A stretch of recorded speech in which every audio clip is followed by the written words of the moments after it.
नमस्कार दोस्तों। क्या कभी आपको ऐसा लगा है कि आप एक अदृश्य दीवार से टकरा रहे हैं बार बार बिना वजह? आप दिन रात मेहनत करते हैं, सुबह से शाम तक खटते रहते हैं, पूरी ईमानदारी से हर कोशिश करते हैं, हर वह नियम मानते हैं जो किताबों में, मोटिवेशनल स्पीकर्स से या इंटरनेट पर सफलता के लिए बताया जाता है। सुबह 5 बजे उठना, डेली रूटीन फॉलो करना, गोल सेट करना, नेटवर्किंग करना, नई स्किल्स सीखना, यहां तक कि मेडिटेशन और पॉजिटिव थिंकिंग भी। फिर भी ठीक जब मंजिल आपके सामने चमकने लगती है, जैसे हाथ में आ गई हो, अचानक सब कुछ बिखर जाता है, जैसे किसी ने जादू से सब उड़ा दिया हो। नौकरी का ऑफर आते आते रद्द हो जाता है, इंटरव्यू के आखिरी राउंड में कोई छोटी सी गलती हो जाती है, बनता हुआ बिजनेस अचानक घाटे में चला जाता है, कस्टमर भाग जाते हैं या मार्केट क्रैश हो जाता है। प्यार का रिश्ता जो शादी की बात तक पहुंच गया था, अचानक टूट जाता है। कोई पुरानी बात निकल आती है या मिसअंडरस्टैंडिंग हो जाती है। कमाए हुए पैसे जो सालों की मेहनत से जोड़े थे, किसी अचानक आई बीमारी, किसी दुर्घटना, किसी अनपेक्षित खर्चे या यहां तक कि चोरी में पानी की तरह बह जाते हैं, जैसे कभी थे ही नहीं। हम इसे बदकिस्मती कहते हैं, बस यही बहाना बनाते हैं। हम कहते हैं शायद मेरा वक्त खराब चल रहा है, बस थोड़ा इंतजार कर लो। हम दोस्तों से शेयर करते हैं ग्रह नक्षत्र ठीक नहीं है, ज्योतिषी ने कहा है कुछ महीने बाद सब सेट हो जाएगा। कुछ लोग तो पूरी तरह हार मानकर बैठ जाते हैं, सोचते हैं कि शायद ऊपर वाला उनके साथ नहीं है, शायद किस्मत में ही नहीं लिखा। वे डिप्रेशन में चले जाते हैं या फिर बस सरवाइव करने लगते हैं ड्रीम्स छोड़कर। लेकिन क्या हो अगर मैं आपसे कहूं कि यह वक्त की गलती नहीं है, न ही किस्मत की? क्या हो अगर मैं आपसे कहूं कि जिस दिन, जिस पल आपने इस धरती पर जन्म लिया, आप शून्य से शुरू नहीं हुए थे, बल्कि एक बड़ा सा नेगेटिव बैलेंस लेकर आए थे? पश्चिमी दुनिया, वेस्टर्न वर्ल्ड हमें सिखाती है कि हर बच्चा एक क्लीन स्लेट, एक कोरे कागज की तरह पैदा होता है। कोई पुराना बोझ नहीं, कोई पुराना हिसाब नहीं, बस अपनी किस्मत खुद लिखो, सब कुछ संभव है। लेकिन यह आधुनिक सोच है जो सिर्फ सतह पर दिखती है। लेकिन हमारे वेद, हमारे प्राचीन ऋषि मुनि कुछ बिल्कुल अलग कहते हैं, कुछ ऐसा जो हजारों साल पुराना है, लेकिन आज भी उतना ही सच्चा। भारतीय दर्शन के अनुसार आप इस दुनिया में खाली हाथ नहीं आए हैं, बल्कि एक भारी बोझ लेकर। आप अपने साथ एक बहुत बड़ा नेगेटिव बैलेंस लेकर आए हैं, जैसे बैंक अकाउंट माइनस में हो। जी हाँ, आप कर्ज में पैदा हुए हैं, और वह भी ऐसा कर्ज जो जन्म से चिपका हुआ है। यह वह कर्ज नहीं है जो आपने बैंक से लिया या किसी दोस्त से उधार मांगा। यह वह कर्ज है जो आपके अस्तित्व पर, आपकी हर सांस पर, आपके शरीर के हर सेल पर चढ़ा हुआ है, जैसे कोई अदृश्य बॉन्ड। हजारों साल पहले तैत्तिरीय संहिता में ऋषियों ने एक गुप्त रहस्य उजागर किया था, जिसे आज हम लगभग भूल चुके हैं, क्योंकि हमारी जिंदगी इतनी तेज हो गई है कि पुरानी बुद्धि को समय ही नहीं देते। उन्होंने कहा था कि हर मनुष्य जन्म लेते ही 3 बड़े आरणों का बोझ लेकर आता है। इसे कहते हैं ऋणत्रय। 3 आरण, 3 स्पिरिचुअल डेब्ट्स। जब तक ये 3 आरण चुकाए नहीं जाते, तब तक आपके कर्म, आपकी मेहनत, आपका भाग्य, सब कुछ एक ताले में बंद रहता है, जैसे कोई लॉक जिसकी चाबी खो गई हो। आप चाहे कितनी भी लॉ ऑफ अट्रैक्शन की तकनीक लगा लें, कितने भी विजुअलाइजेशन करें, कितनी भी मोटिवेशनल बुक्स पढ़ लें, कितनी भी मेहनत कर लें, अगर ये पुराना खाता बंद नहीं हुआ तो नया रास्ता कभी नहीं खुलेगा, दरवाजे बंद ही रहेंगे।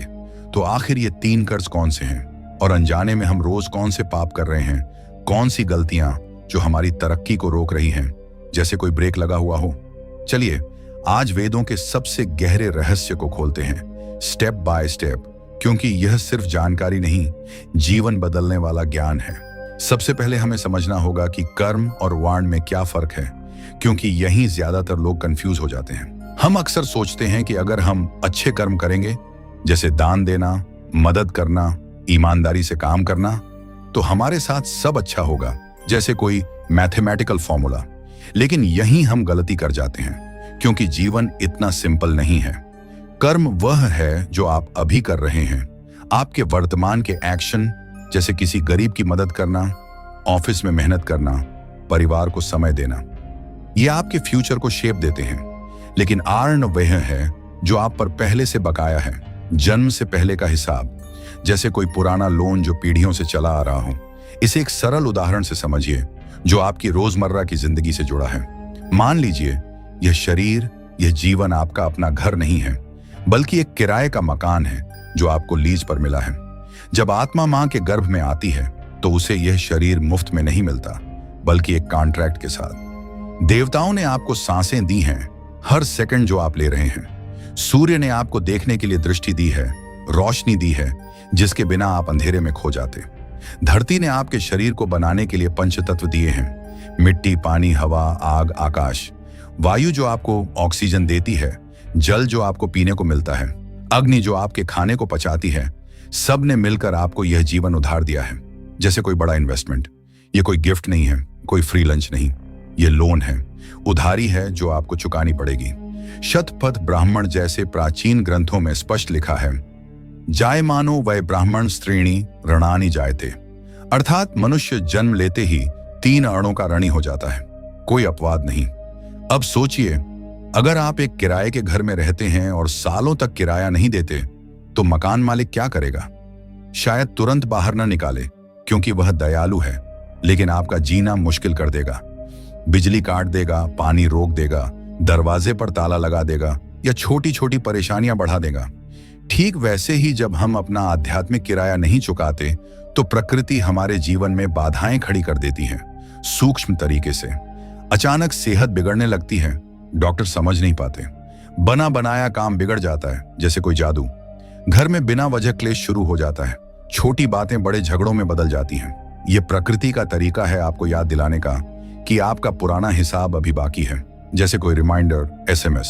तो ये 3 आर्मण किस किस के हैं? 3 अलग अलग महाशक्तियों के। देवता जो प्रकृति का प्रतिनिधित्व करते हैं, आशी जो ज्ञान के दाता हैं, और पितृ जो हमारे पूर्वज हैं। चलिए एक एक करके समझते हैं विस्तार से, क्योंकि हर हिस्सा महत्वपूर्ण है। पहला और सबसे बड़ा आरण, देवरारण, प्रकृति का उद्धार। जब हम देवता शब्द सुनते हैं तो दिमाग में तुरंत मंदिर की मूर्तियां आ जाती हैं, गणेश जी, शिव जी, विष्णु जी। लेकिन वेदों में देव का अर्थ बहुत विशाल है, बहुत गहरा। दिव्य धातु से बना है, जिसका मतलब है प्रकाश देना या देते ही रहना, जैसे कोई अनंत स्रोत। जरा एक पल रुकिए और अपनी सांसों पर ध्यान दीजिए। अभी इसी वक्त यह हवा जो आपके फेफड़ों में जा रही है, बिना रुके, बिना थके, क्या आपने कभी इसका बिल भरा है? क्या आपने कभी सोचा कि यह कहां से आ रही है? सूरज जो रोज सुबह उगता है, आपको रोशनी देता है, गर्मी देता है, जीवन शक्ति देता है, जिससे फसलें उगती हैं, जिससे आपका शरीर चलता है, विटामिन डी मिलता है। क्या आपने कभी इसका किराया चुकाया? क्या आपने कभी रुककर थैंक्स कहा? धरती जो आपको खड़े होने की जगह देती है, आपके पैरों तले स्थिरता देती है। पानी जो आपको पीने को मिलता है, नहाने को, सिंचाई को। अग्नि जो खाना पकाने में मदद करती है, गर्माहट देती है। ये सब देव शक्तियां हैं, ब्रह्मांड की फोर्सेस। कल्पना कीजिए, हॉस्पिटल में जब किसी को ऑक्सीजन सिलेंडर चाहिए तो लाखों रुपए लगते हैं, घंटों का ही बिल हजारों में आता है। लेकिन प्रकृति आपको 24 घंटे, 7 दिन, सालों से मुफ्त ऑक्सीजन दे रही है, बिना कोई शिकायत। हमारा पूरा जीवन इन दैवी शक्तियों के उपभोग पर टिका है। हम सांस लेते हैं, खाते हैं, सोते हैं, चलते हैं। हम सिर्फ ले रहे हैं, लेते जा रहे हैं और बदले में कुछ नहीं दे रहे, जैसे कोई एक तरफा डील। श्रीमद् भगवत गीता के 3 अध्याय में भगवान श्री कृष्ण ने बहुत कठोर चेतावनी दी है, जो आज भी कानों में गूंजती है। देवान भाव्यतानेन्ते देवा भाव्यन्तु व परस्परम भाव्यन्तः श्रेय परम वाप्स्यात्। यानी देवताओं को प्रसन्न करो तो वे तुम्हें प्रसन्न करेंगे। परस्पर भाव से ही सर्वोत्तम प्राप्त होगा। और फिर और सख्ती से कहा, यज्ञ शिष्टाशिनः संतो मुच्यन्ते सर्व किल्बिषय भुंजते ते त्वघम पापा ये पचन्त्यात्म कारणात्। अर्थात जो व्यक्ति देवताओं को यज्ञ के द्वारा कुछ अर्पित नहीं करता और सिर्फ खुद के लिए भोगता है, वह चोर है, पापी है। सुनने में कड़वा लगता है, जैसे कोई डांट, लेकिन सत्य यही है। अगर आप प्रकृति से सिर्फ ले रहे हैं और कुछ वापस नहीं दे रहे, तो आप आध्यात्मिक रूप से चोरी कर रहे हैं। और एक चोर कभी चैन से सुखी नहीं रह सकता, उसके जीवन में हमेशा कोई ना कोई कमी बनी रहती है। जब देवऋण बहुत बढ़ जाता है तो उसके लक्षण साफ दिखने लगते हैं, जैसे कोई वार्निंग सिग्नल। 1. शरीर बार बार साथ छोड़ने लगता है।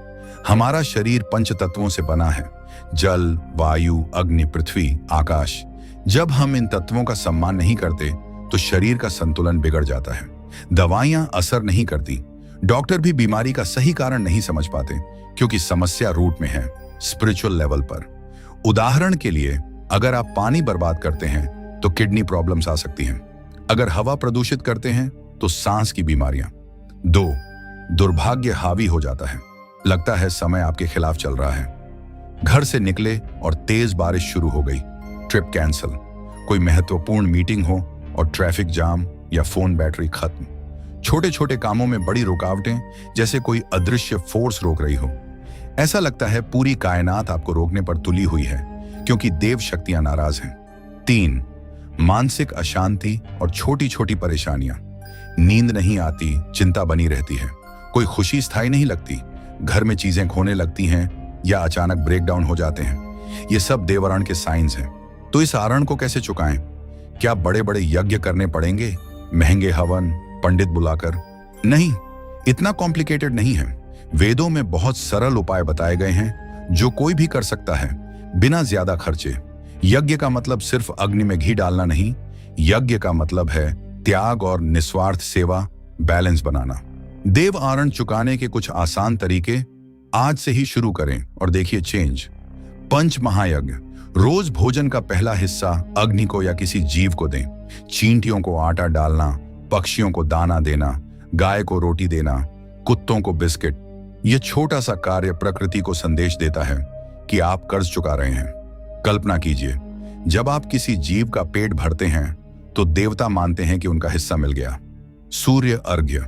सुबह उठकर सूर्य को जल अर्पित करें, एक ग्लास पानी में थोड़ा सा चावल या फूल डालकर। यह सिर्फ रस्म नहीं, यह कृतज्ञता है। हे सूर्य देव, आपके प्रकाश के बिना मैं कुछ भी नहीं, थैंक यू फॉर एवरीथिंग। यह छोटा सा एक्ट आपके और ब्रह्मांड के बीच कनेक्शन रिस्टोर करता है। संसाधनों का सम्मान। पानी व्यर्थ न बहाएं, नल बंद रखें, भोजन थाली में न छोड़ें, जितना लें उतना ही खाएं, बिजली बेकार न जलाएं, स्विच ऑफ करें। हर दाना, हर बूंद बचाना देवताओं को सम्मान है। अगर आप अन्न बर्बाद करते हैं तो अन्नपूर्णा देवी का अपमान होता है। पानी बर्बाद तो वरुण देव का। Extra steps. गौ सेवा करें, गाय को चारा दें, वृक्षारोपण करें, हर महीने एक पेड़ लगाएं, नदी या तालाब की सफाई में हिस्सा लें। ये सब देव आरण कम करते हैं। जैसे ही आप देना शुरू करते हैं, बैलेंस बनाना शुरू करते हैं, आपकी रुकी हुई किस्मत फिर से दौड़ने लगती है। प्रकृति आपका साथ देने लगती है, जैसे कोई ग्रीन सिग्नल मिल गया हो। सेहत सुधरती है, काम बनने लगते हैं, जीवन में फ्लो आता है। लेकिन रुकिए, यह तो सिर्फ पहला कर्ज था। अभी 2 और हैं जो और भी गहरे हैं। दूसरा आढ़ाना, आर्ष्य आढ़ाना। ज्ञान का उधार शरीर मिला, सांसें मिली, प्रकृति मिली। ये सब देवताओं की कृपा थी। लेकिन जीवन को जीने का तरीका कहां से आया? लेकिन एक इंसान और एक जानवर में सबसे बड़ा फर्क क्या है? यह सवाल गहराई से सोचिए। जानवर भी खाता है, सोता है, प्रजनन करता है, सरवाइव करता है। लेकिन इंसान के पास विवेक है, बुद्धि है, सही गलत की समझ है, भाषा है, संस्कृति है, योग है, ध्यान है, ईश्वर को जानने का रास्ता है, विज्ञान है, कला है। यह सब आपको कहां से मिला? क्या आपने पैदा होते ही सब कुछ खुद इन्वेंट कर लिया? क्या आपने खुद भाषा का आविष्कार किया, शब्द बनाए? क्या आपने खुद योग के आसन ईजाद किए, ध्यान की तकनीकें खोजी? क्या आपने खुद समाज चलाने के नियम बनाए, नैतिकता सिखाई? नहीं, यह सब आपको विरासत में मिला, जैसे कोई अनमोल खजाना।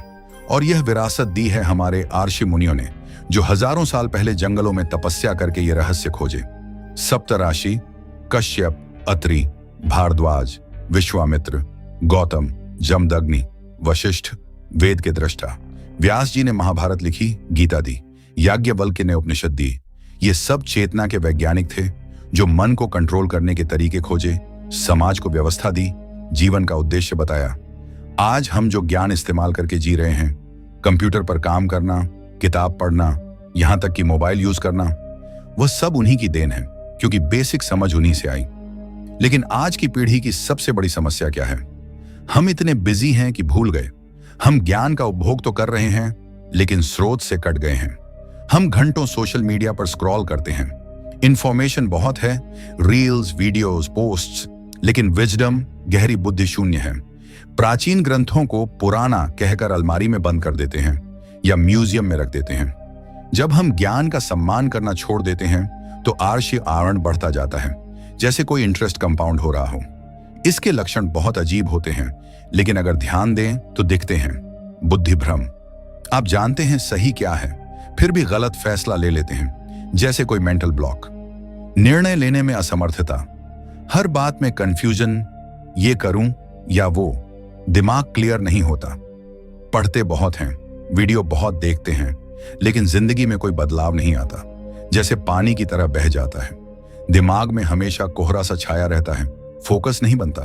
सरस्वती रुष्ट हो जाती है, बोलने में लिखने में रुकावट आती है, क्रिएटिविटी ब्लॉक हो जाती है। तो इस आरण से मुक्ति कैसे पाएं? जंगल में तपस्या करने जाएं? नहीं। 2 सबसे शक्तिशाली उपाय जो घर बैठे कर सकते हैं।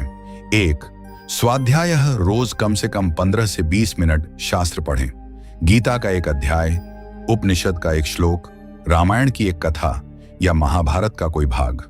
जब आप पढ़ते हैं तो आप उन आर्षियों से सीधा जुड़ जाते हैं, जैसे कोई टेलीपैथिक कनेक्शन। ये उनका सम्मान है और आपकी बुद्धि शार्प होती है। 2, ज्ञान दान जो सीखा है उसे दूसरों को सिखाएं। किसी दोस्त को सलाह दें, सोशल मीडिया पर शेयर करें या किसी बच्चे को बताएं। धर्म, सत्य, नैतिकता की बात फैलाएं। ज्ञान जब बांटा जाता है तब बढ़ता है। आप कंज्यूमर से चैनल बन जाते हैं और आशीर्वाद देते हैं। जब आप ऐसा करते हैं तो आपकी बुद्धि तेज होती है, निर्णय स्पष्ट होते हैं और जीवन में नई दिशा मिलती है, जैसे कोई क्लाउड हट गया हो। 3 और सबसे भावनात्मक आरण, पितृ आरण। पूर्वजों का उद्धार अब आते हैं सबसे निजी, सबसे इमोशनल आरण पर, जो आपके खून में दौड़ रहा है, आपके डीएनए में छिपा है। आईने में अपना चेहरा देखिए अभी। आपकी आंखें, नाक, बाल, त्वचा का रंग, यहां तक कि आपकी हाइट या बॉडी स्ट्रक्चर, यह सब आपका नहीं है। यह उधार है, विरासत है। यह शरीर आपको आपके माता पिता से मिला, उन्हें उनके माता पिता से, दादा दादी से, और यह सिलसिला हजारों पीढ़ियां पीछे जाता है, जैसे कोई अनंत चेन। आपके पूर्वज सिर्फ फोटो फ्रेम में लगी पुरानी तस्वीरें नहीं हैं, वे आपके हर सेल में जिंदा हैं, आपके जीन में। उनकी इच्छाएं, उनका संघर्ष, उनकी अधूरी आकांक्षाएं, उनके सपने, सब आपके खून में बह रहा है, जैसे कोई अनदेखी एनर्जी। वेद कहते हैं कि हम पितरों की अमृता के वाहक हैं, हम उनके माध्यम हैं, हम वह ब्रिज हैं जिसके द्वारा हमारे पूर्वज आज भी इस दुनिया में सांस ले रहे हैं, उनके कर्म जारी हैं। ज्योतिष में इसे पितृदोष कहते हैं। लोग इसे श्राप समझकर डर जाते हैं, भूत प्रेत की स्टोरीज बनाते हैं, लेकिन यह कोई हॉरर मूवी नहीं, यह सिर्फ संपर्क टूट जाना है, जैसे कोई फोन लाइन कट गई हो। सोचिए, अगर एक पेड़ की जड़ें सूख जाएं, कमजोर हो जाएं, तो क्या उस पर फल लग सकते हैं? पत्ते हरे रह सकते हैं? नहीं, पेड़ सूख जाएगा।